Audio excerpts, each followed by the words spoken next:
आणि फितुरीची घुस पोखरू लागण्याचा तो दुर्दैवी क्षण आला. ती ईश्वराची कृपा आणि आबासाहेबांचे आशीर्वाद. त्यांनी आमच्या कमरेला स्वराज्याच्या स्वप्नांचं सोनेरी म्यान बांधलं आणि या मराठमोळ्या मुलखावरची आमची निष्ठा त्या धारदार समशेरी सारखी जाऊन बसली. आता ते दुश्मन दिसला की वर उसळेल आणि स्वराज्य घातकी कोणी फंद फितूर असला की त्याच्यावर बिजली सारखी कोसळेल. यावं का आम्ही गणोजी आलोय. या या या मिहुणे या. राणी साहेब, गणोजीराव अहो तुमचे बंधू आले. त्यांना काही गोडधोड पाहिजे ते मागून बी मिळणं झालंय, तर न मागता मिळालेलं गोडधोड अंगी लागावं कसं माणसाच्या. आपण एकमेकांचे सोयरे गणोजीराव. मनात असेल ते साफ बोला. मग बोलतोच. तुम्ही ज्यांना दैवत मानता त्या तुमच्या आबासाहेबांनीच आम्हा शिरक्यांना वतन द्यायचं कबूल केलं होतं. कवा धरणं वाट बघतोय आम्ही त्या वतनाची. अहो, वाट एकट्या दुकट्याच्या वतनाची बघण्यापेक्षा लाखो प्रजाजनांच्या स्वराज्याची बघा.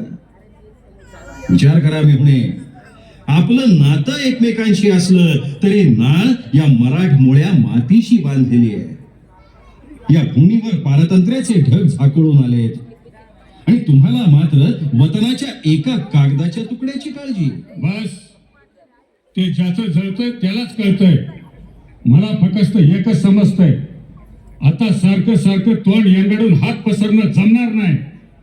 आमचं वतन आमच्या हातात नाही आलं तर नतीजा चांगला होणार नाही. संधी बरबादी होईल. अवघा रायगड बेचिराग होईल. खामोश! म्हणून नात्याची गय केली तरी जिभेची होणार नाही, हे ध्यानात घ्या गणोजीराव. आणि यापुढे अशी स्वार्थाची झोळी घेऊन संबंधांच्या अंगणात उभे राहू नका. गणोजी राजे, चालते व्हा इथून. एक क्षणही थांबू नका. अहो, वतन कसलं घेऊन बसला. स्वराज्यातला एखादा शिळा पाकात तुकडाही नाही मिळायचा तुम्हाला. निघा, चालते व्हा इथून. हो, ठीक आहे. मग आता अंगणात नाही तर रणांगणात दिसेल तुम्हाला हे गणोजी शिर्के. येतो मी. राम राम.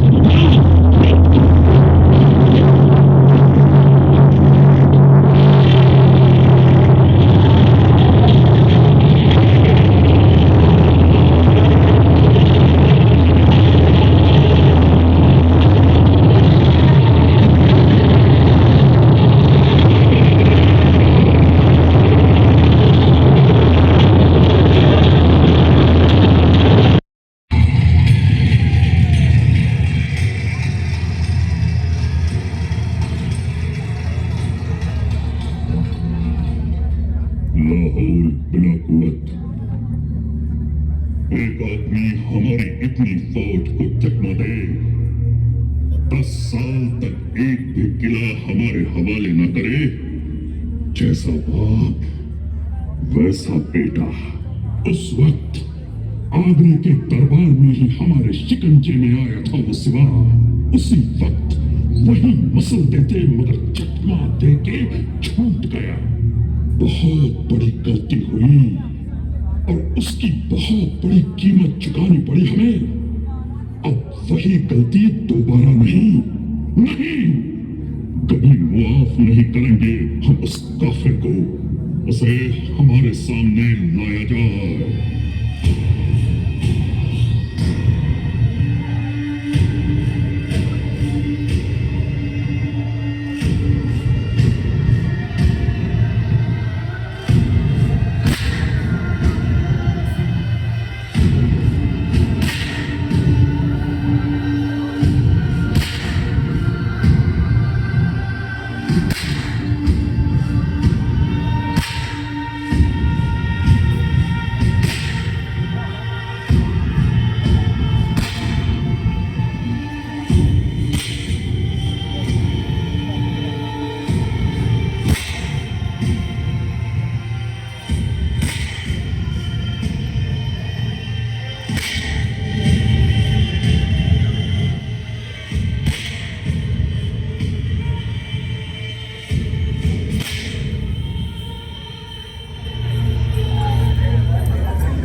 हो साजे, खूब लड़े तुम जंग, तू तेज निहार के तकत तजत औरंग। राजा जी, आपका तेज ही ऐसा, लड़े हैं खूब जंग, देखकर आपको तख्त्या कर आया औरंग। बैठा है सामने घुटने टेक कर। अदब से पेशा। माँ बदौलत आलमगीर के सामने खड़े हो तुम, बादशाह सलामत के सामने। अरे कोण आहे हा बादशाह? आमच्या जस्तनीतल्या निखाऱ्यांनी आग लावली म्हणून, नाहीतर हाच तुझा बादशाह सलामत नसता राहिला। आमाश, जवान को लगाम दो। क्या समझते हैं अपने आप को? आई जगदंबेचा भक्त समजतो, छत्रपती शिवरायांचा पुत्र समजतो, मराठ्यांच्या स्वराज्याचा छत्रपती समजतो। समजलं? समझ गए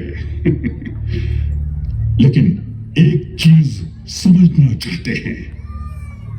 बोलो संभा, बोलो, मरकट्टों की दौलत कहाँ है? दौलत? आमची दौलत आहे आमची स्वराज्य निष्ठा, आणि ती आमच्या बुलंद काळजात बंदिस्त आहे। माशाअल्लाह, कब तक टिकेगी तुम्हारी गर्मी? हो जाएगी ना ठंडी? हाँ? हो जाएगी ना ठंडी फिर? हमें पहचानने में बड़ी भूल कर रहे हो औरंगिया। जलता कोयला बुझते बुझते भी चिंगारियां छोड़ता है, और वो चिंगारियां भी बुझ जाती है लेकिन कभी ठंडी नहीं होती। तुम क्या ठंडा करोगे हमारा जोश? तुम क्या ठंडी करोगे हमारे आबा साहब ने हमारे अंदर लगाई हुई आग? तुम क्या ठंडा करोगे पूरे सह्याद्री के अंदर सुलगता हुआ ज्वालामुखी? वाह वाह वाह वाह वाह, क्या तेज मिजाज है। बहुत खूब संभा। जान हमारे कब्जे में है, लेकिन जबान उसी के मुंह में है। खैर, वो भी काट डालेंगे। फिलहाल संभा, इस सब जलालत से, दुख दर्द से बचने का एक तरीका है तुम्हारे पास। तुम हमारे बन जाओ।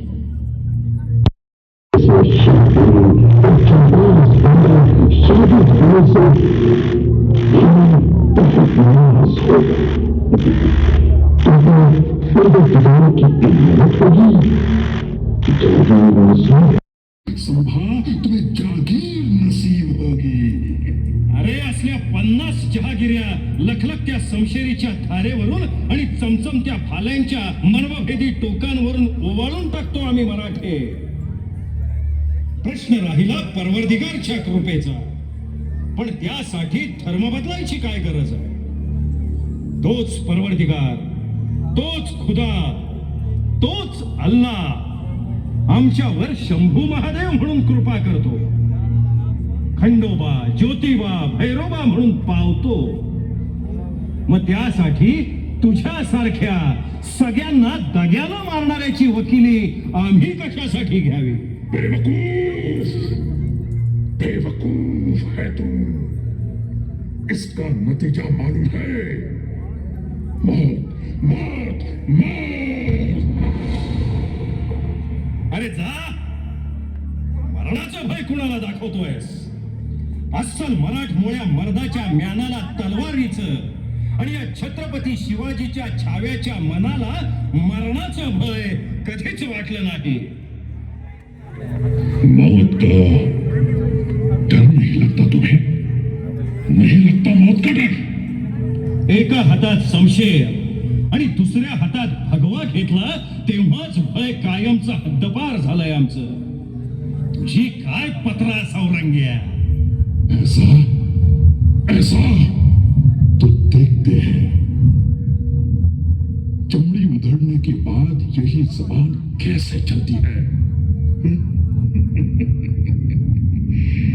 चमड़ी उधेड़ दो इनकी, उधेड़ दो।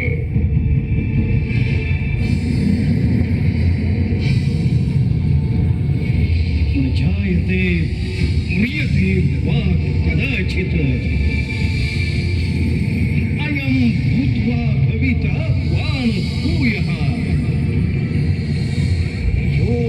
इतिहास शाश्वतो यं पुराणो हन्यते हन्यमाने शरीरे जगदम्ब जगदम्ब। अब कोई नहीं आएगा मदद के लिए, कोई नहीं। बताओ बताओ संभाल